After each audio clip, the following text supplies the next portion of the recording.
Oftentimes, car manufacturers in the 1970s and 80s built cars that looked fast and marketed them as sports cars, but unfortunately, they failed to deliver performance and were instead slow. Customers were drawn to these models expecting to find thrilling speed and driving dynamics, but instead they found lukewarm performance. Read on to find out 14 cars from the 70s and 80s that looked fast but had ridiculously slow performance. If you want to view more interesting and fun videos about classic American cars, then check out the other videos on my channel, and please do subscribe. To start off the list at number 14, we have the Porsche 914. Renowned for its legacy of producing high-performance sports cars, Porsche decided to dip its toes into the entry-level market from 1969 to 76 with the Porsche 914. Crafted in partnership with Volkswagen, this model was sometimes affectionately referred to as the VW Porsche 914, a name that alone hinted at its true nature. Tucked behind the driver was a Volkswagen-derived flat-4 engine, proudly delivering around 100 horsepower. Now, 100 horsepower doesn't exactly scream racetrack dominator, does it? Despite the 914's low weight, which one might assume would enhance its performance, this Porsche fell significantly short of true sports car status. It certainly looked the part with its sleek design and rear engine layout, attributes typically synonymous with exhilarating performance, yet this Porsche's bark was far worse than its bite. Imagine the surprise of proud 914 owners when they realized their sporty-looking vehicle could be effortlessly outpaced by nearly any V8 family sedan of the era. Yeah, that's right folks, a family sedan. The kind of car that soccer moms used to ferry kids to practice and was capable of leaving the 914 in the dust. So much for the thrill of owning a Porsche. One could argue that the 914 was a marvel of engineering in its own right, perfectly encapsulating the spirit of a sports car without any of the bothersome performance to back it up. After all, who needs speed and power when you have the prestigious Porsche badge and a design that turns heads? At number 13, we have the Toyota Celica. For decades, Toyota produced the Celica, a car that promised the allure of a sporty coupe while being built on the decidedly unremarkable underpinnings of a regular car platform. This clever bit of automotive sleight of hand meant that the Celica looked different, sporty, and fast. Unfortunately, the illusion shattered as soon as you put your foot on the gas pedal. In reality, the Celica wasn't much faster than a Camry or Corolla from the same model year, vehicles not exactly known for their blistering speed. The last generation Celica, with its sharp wedge-shaped design and low, aggressive silhouette, screamed performance from every angle. It practically begged onlookers to assume it was a beast on the road, ready to unleash some serious horsepower.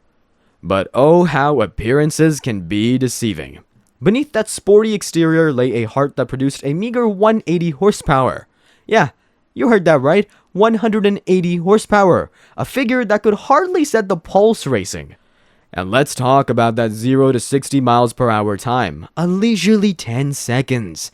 That's right, a whole 10 seconds. One might expect to experience a thrilling rush of acceleration in a car that looked like the Celica, but instead, drivers were treated to the kind of performance that might have been thrilling if we were still in the era of horse-drawn carriages. It's almost as if Toyota set out to prove that you really can't judge a book by its cover. At number 12 is the Lamborghini Urraco, a name that should conjure images of sleek, roaring supercars tearing up the asphalt, instead finds itself a curious addition to this list.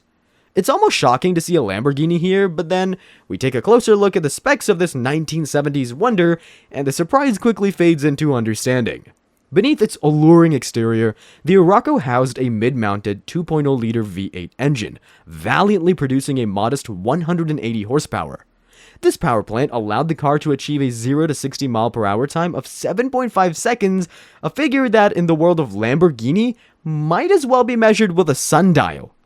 Now, in the grand tradition of Lamborghini, one might expect blistering speeds and heart-stopping acceleration, but the Urraco, bless its heart, seemed to have missed that memo. Compared to its more illustrious siblings and the legendary supercars that bore the same bull emblem, the Urraco's performance was more tortoise than hare.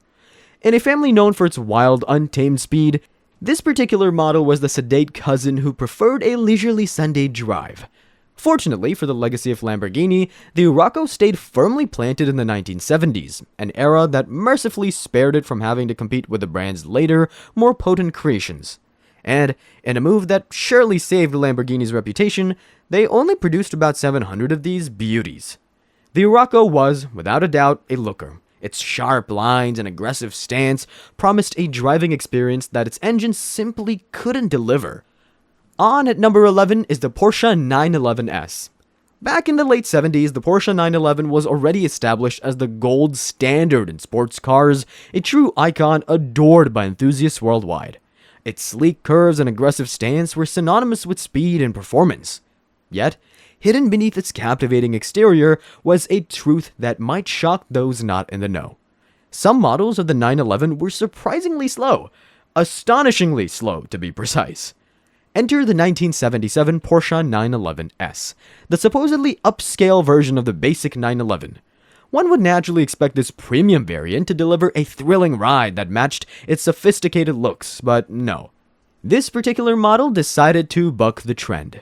The 911S boasted a grand total of 165 horsepower and managed a 0 to 60 time of 8.5 seconds.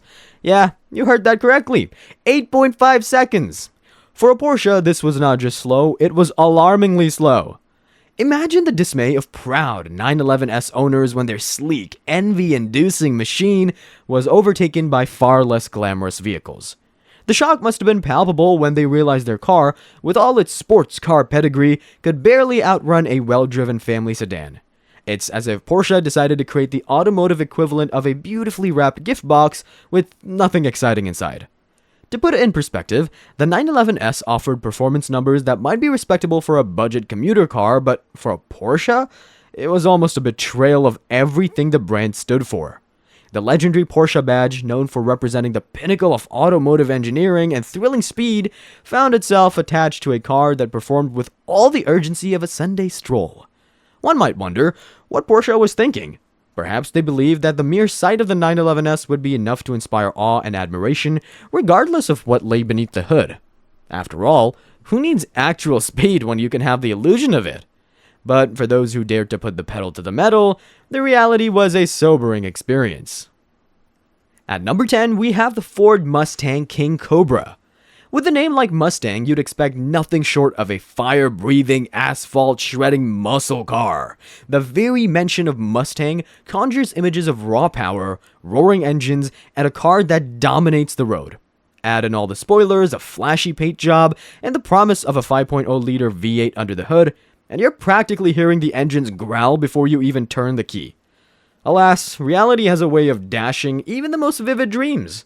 Enter the Mustang of this particular era, a car that should have been the epitome of muscle but turned out to be more of a mild-mannered kitten. Sure, it carried the muscle car label, but with a laughable 140 horsepower and a 0 to 60 miles per hour time of 10 seconds, calling it a muscle car was akin to calling a house cat a tiger. It looked the part, but the performance, utterly embarrassing. Imagine the disappointment of Mustang enthusiasts who, lured by the iconic name and the promise of that mighty V8, found themselves behind the wheel of this underwhelming beast. With each press of the accelerator, instead of the anticipated surge of power, there was a distinct sense of nothing. It was as if the car was politely asking, "Are we really in a hurry?" This Mustang didn't roar, it whimpered. It didn't charge down the road, it meandered. While its appearance suggested it was ready to take on the world, its engine seemed content to take on a leisurely drive to the grocery store. For a car bearing such a legendary name, this was nothing short of a travesty. At number 9 comes the Chevrolet Camaro Iron Duke. In the early 80s, Chevrolet decided to make a bold statement with the introduction of the fully redesigned third-generation Camaro. With its sleek, modern styling and improved aerodynamics, this new model looked like it was ready to set the roads on fire. The redesigned Camaro also boasted a better suspension and new engines, promising a revolution under the hood to match its futuristic appearance. However, what Chevrolet delivered was not exactly the high-performance marvel everyone was expecting. Instead, they introduced a base engine that could only be described as laughable. A 2.3-liter, 4-cylinder engine producing a grand total of 90 horsepower. Yeah, you heard that right. 90 horsepower. For a car that looked like it could challenge the greats, this was nothing short of automotive comedy. For those who were eagerly awaiting the Camaro's triumphant return to high-performance form, this engine choice was nothing short of a slap in the face. The once mighty Camaro, symbol of American muscle, was now saddled with an engine better suited to a lawnmower. Chevrolet might as well have included a pair of running shoes, because it seemed like you'd be better off pushing the car to get anywhere quickly. And let's talk about the performance, or rather the lack thereof. This new Camaro, with its shiny new look and all the promise of thrilling speed, could muster a 0 to 60 time of, wait for it, 20 seconds. Yeah, you heard that correctly, 20 seconds. In that time, you could microwave a bag of popcorn, make a cup of coffee, or perhaps even read a short story. For a car that looked like it was designed to devour the road, this was beyond embarrassing. It was a travesty. Imagine the scene. An enthusiast revving the engine at a stoplight, ready to leave the competition in the dust, only to be overtaken by bicycles, pedestrians, and possibly even small animals. The disappointment was palpable. The third-generation Camaro, with all its visual flair and aerodynamic promises, was outperformed by practically anything else on the road. Up at 8 is the 1980 Chevrolet Corvette C3. In the 1970s, the Corvette was the undisputed king of American muscle, with the hottest model churning out a jaw-dropping 435 horsepower. Fast forward just a decade, and the once mighty Corvette had been reduced to a shadow of its former self, delivering a rather pathetic 180 horsepower. And in California, thanks to stricter emission standards, you could subtract another 10 horses, leaving drivers with a meager 170 horsepower. So, what exactly happened in those 10 years? Where did all those glorious horses go? Enter the triple threat: the rescission, emission standards, and safety regulations. These factors conspired to strip away almost all the performance from the legendary Corvette, transforming it from a fire-breathing beast into something that more closely resembled a domesticated house cat. The 1980 Corvette was, in essence, a dinosaur, a relic from a bygone era struggling to keep up with the times. Despite its sleek and aggressive appearance, the 1980 Corvette was a masterclass in deception. Under its plastic skin lay old technology, a lazy engine that could barely muster a yawn, and an interior that looked like it had been designed in the Stone Age. It still looked like it meant business, but anyone who dared to put it to the test quickly discovered that the years and the disco era had thoroughly caught up with it. At 7, we have the 1977 Chevrolet Camaro Z28. The 1977 Z28 Camaro, a car that was supposed to herald the triumphant return of the Z28 package, holds a special place in automotive history. This model was intended to revive the Camaro's performance reputation, boasting a slight power increase over the standard models. Under the hood, it featured a 350 V8 engine delivering 170 horsepower, which, in the context of 1977, was considered respectable. But let's not kid ourselves, this performance was a mere shadow of what the Camaro had been capable of just a few years earlier. Imagine the disappointment of enthusiasts who had eagerly awaited the return of the Z28, only to find that the latest iteration was, to put it mildly, a bit underwhelming.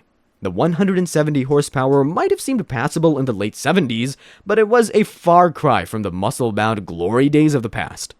The reality of the 1977 Z28 Camaro's performance was laid bare in its 0 to 60 miles per hour sprint time, a leisurely 9 seconds. Yeah, 9 seconds. For a car that was supposed to reignite the Camaro's performance flame, this was more like a damp squib than a roaring inferno. It's almost as if Chevrolet decided that drivers needed more time to appreciate the scenery as they accelerated, one languid second at a time.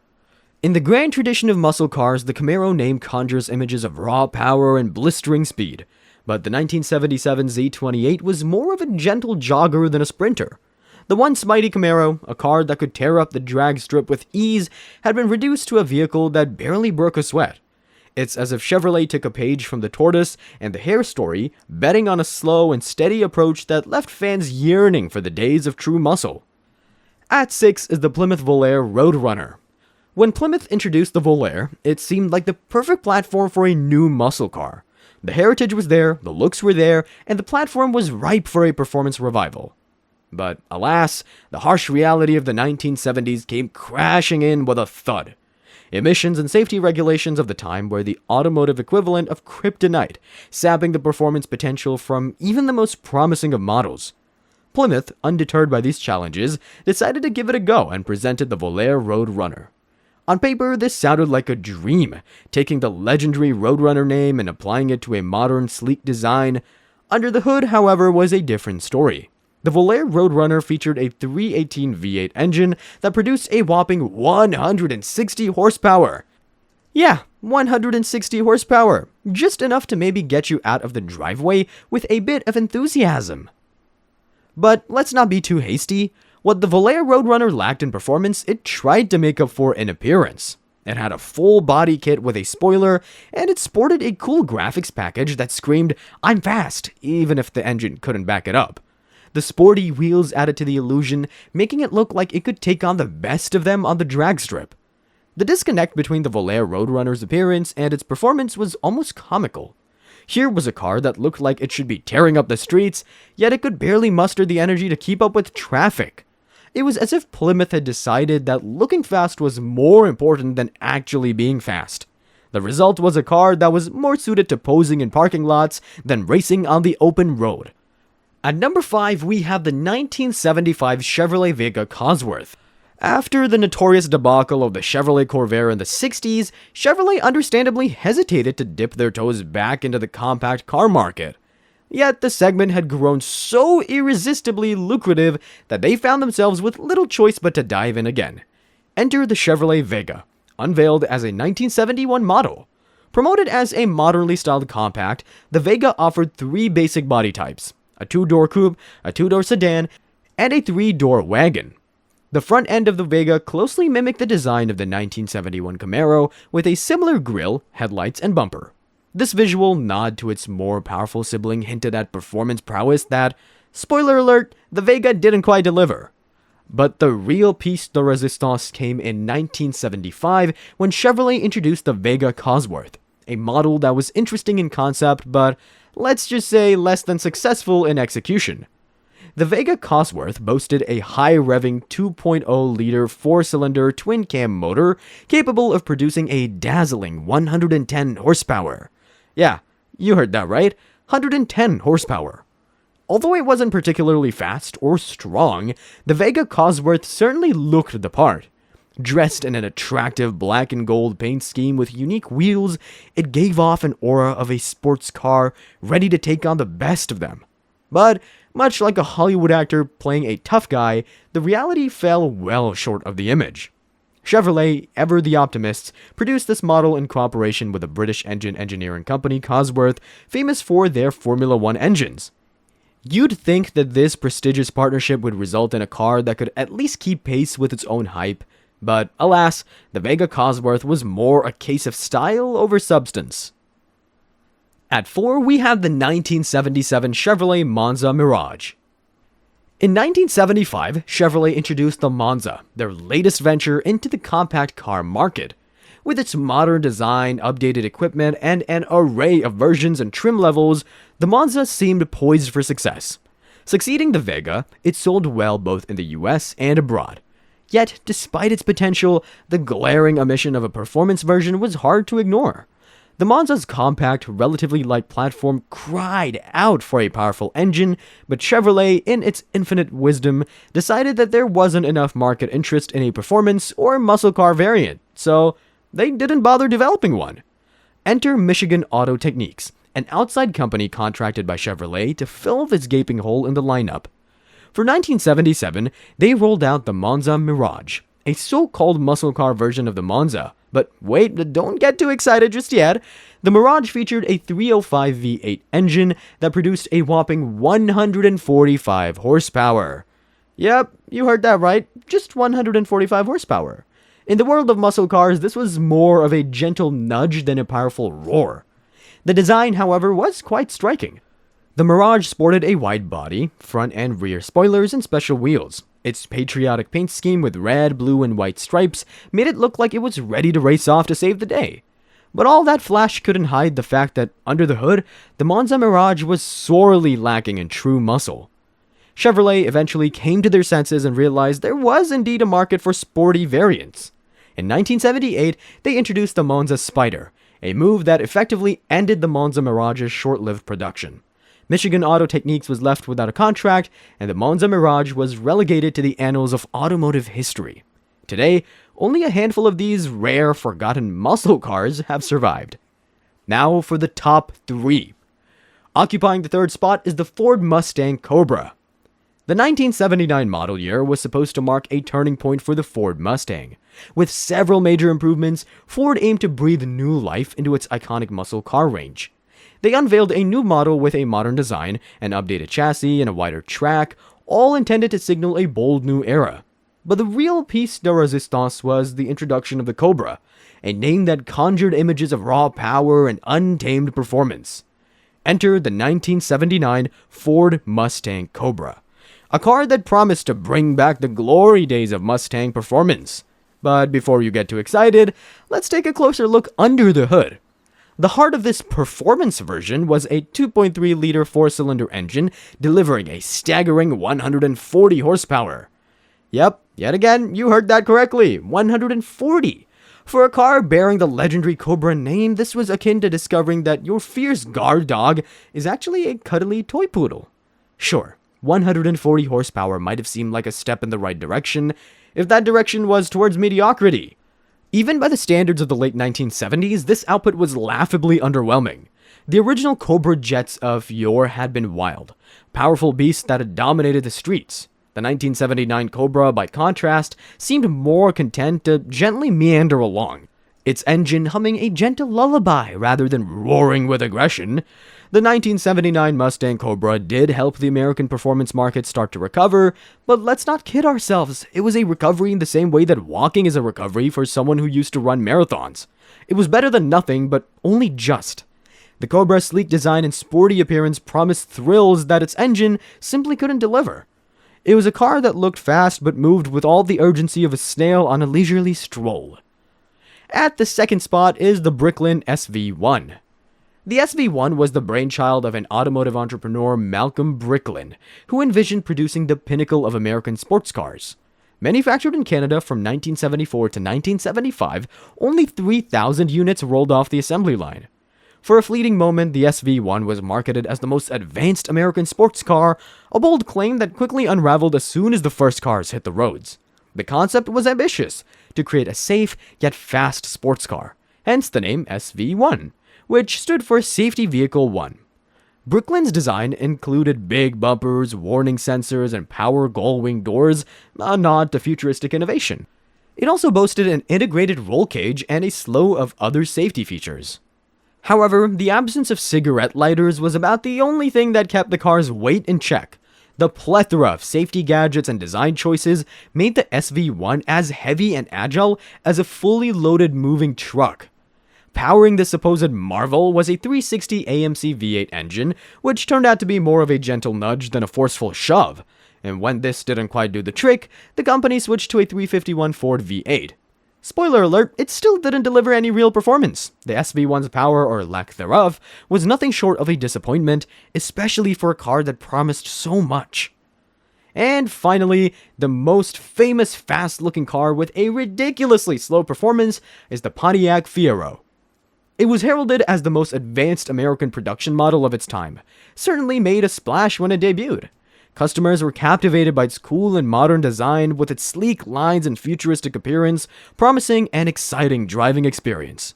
Thanks to its advanced technology, the initial response was overwhelmingly positive.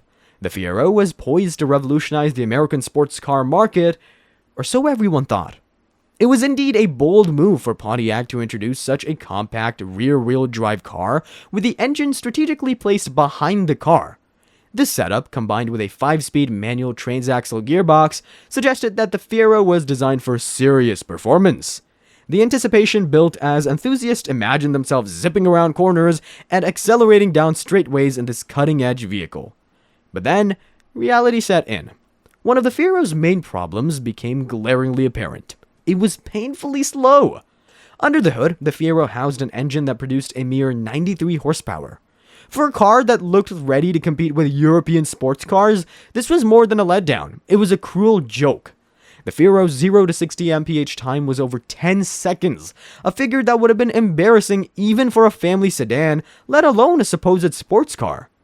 Despite its impressive design and technological innovations, the Fioro's lack of power turned it into an automotive paradox. It looked fast, standing still, but the moment it moved, the illusion shattered. The car that promised so much in terms of driving excitement delivered a sedate, uninspiring experience instead.